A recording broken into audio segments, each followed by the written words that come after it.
Peace. Last night I tapped into Michael Beasley's interview on the Pivot podcast. If you have not tapped into that interview, I suggest you do so. It was a very powerful interview, and I feel like this is something that black men needed. I don't want to necessarily spoil the whole entire interview because I would like for you all to go and watch it. But Michael Beasley was basically saying how he's been reaching out for help his entire basketball career. And everybody was just ignoring him, making fun of him, taking advantage of him, stealing from him, things along those lines. And he also talked about how the world basically doesn't care about men when they get emotional. And he brought up a situation where Dwight Howard was crying in public and everybody just made fun of him. Y'all know how I go. When the black man, when we cry, when we break down, they make a meme out of us. So that's basically what he was alluding to. And he actually broke down and cried within this interview. You know, so he broke down, man. It was getting real in the field in that interview. And I appreciate it, man. He was very open, and he was basically just saying how tired he is.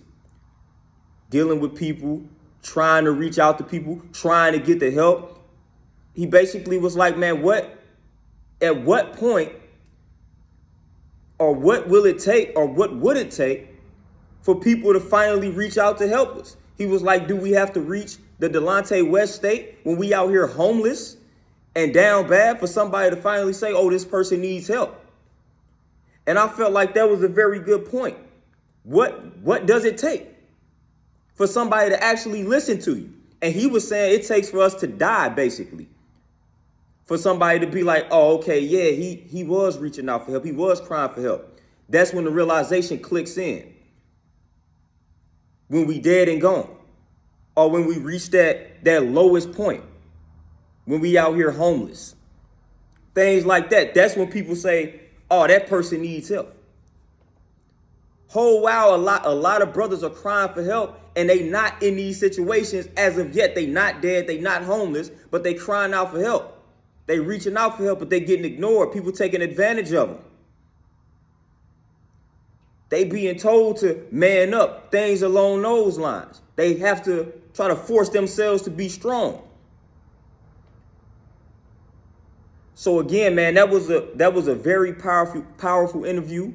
It was about 44 minutes, man. I definitely appreciate the interview, man. I resonated with that brother, man. I resonated with it, man.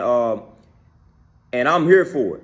I'm here for it, man. He got on that interview, was very open, broke down, got emotional, so to speak. But man, I feel like it was refreshing, man. I feel like the world needs to see black men on these platforms opening up like Michael Beasley did, man. Because it's a lot of us. It's a lot of brothers out here that we just tired, man.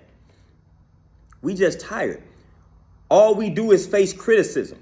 Like, that's another thing that he was talking about in that interview. Like, the world just criticizes him or criticized him. And all he wanted to do was just play basketball. That's how I be feeling sometimes, man. All I want to do is sit back, train people, read, grow my hair out. But all I do is face criticism for every decision that I make. You facing criticism. But then when you reach out to help, when you ask these people, well, what should I do? They don't have no answer for you. They silent. They ignoring you. But then when you start making moves, doing what you want to do, then they have something to say. Now they want to criticize you. But when you was reaching out initially, like, hey, which direction should I go with this? They don't want to help you. They don't want to help you. They only want to criticize you when you start being yourself, when you start moving in a way that's suitable to you, your true self. That's when they want to speak up. That's when they want to say something. And that's why Michael Beasley faced the troubles that he faced in his career, because he said he was just staying true to himself. He was being himself. The world doesn't like that. When a black man decides to be himself, world doesn't like that. We gonna face all types of criticism, and we gonna get a lot of doors that slam right in our faces simply because we being ourselves. And we not selling out.